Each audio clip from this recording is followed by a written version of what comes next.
Postural थेरपीचं basic principle आहे ते आपल्या बॉडीचा स्पाइन एका सरळ रेषेत ठेवणे, बॉडीची अलाइनमेंट जी नॉर्मल आहे ती नॅचरल नॉर्मल मेंटेन करणे।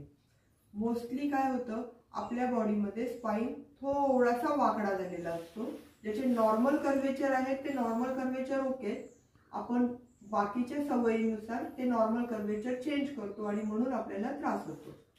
तर सर्वप्रथम नेहमीच बसण्याची पोझिशन ही ताठ, शोल्डर ब्रॉड, छाती किंचित फुगलेली आणि पोट किंचित आत ओढलेलं, पाठ आणि मांडी याच्यामध्ये 90 अंश असावा।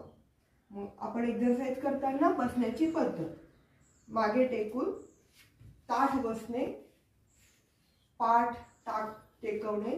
जर सोफ्याला बसणं आपल्याला शक्य असेल तर सोफ्याला बसा, थोडासा पाठीमध्ये कर्वेचर वाटत असेल तर भिंतीला टेकून बसा।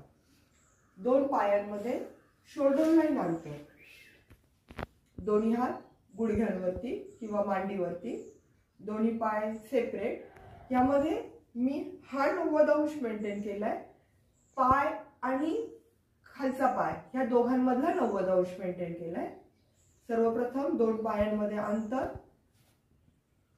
दोन्ही पायाची बोट, हात खांदेवर करायचं काही एक कारण नाहीये, खांदे नॉर्मल, मानेमध्ये कुठलाही ताण नाहीये, फक्त पायामध्ये ताण आहे। दोन्ही पायाची अंगठे खाली ताण देऊन करायचंय।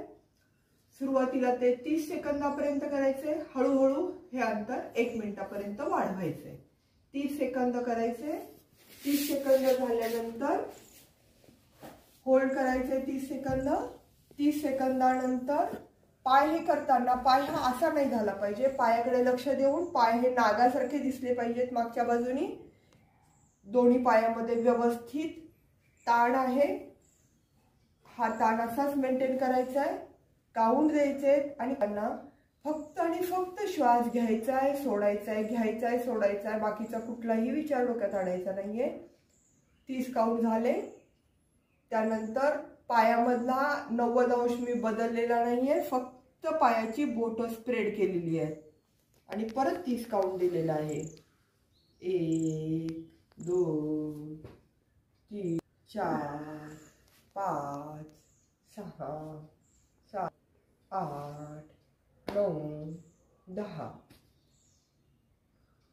हे फक्त एक्सरसाइज हळूहळू 30 सेकंदापासून 1 मिनिटापर्यंत करायचंय आणि ह्याचे हा टोटल झाला 1, असे हळूहळू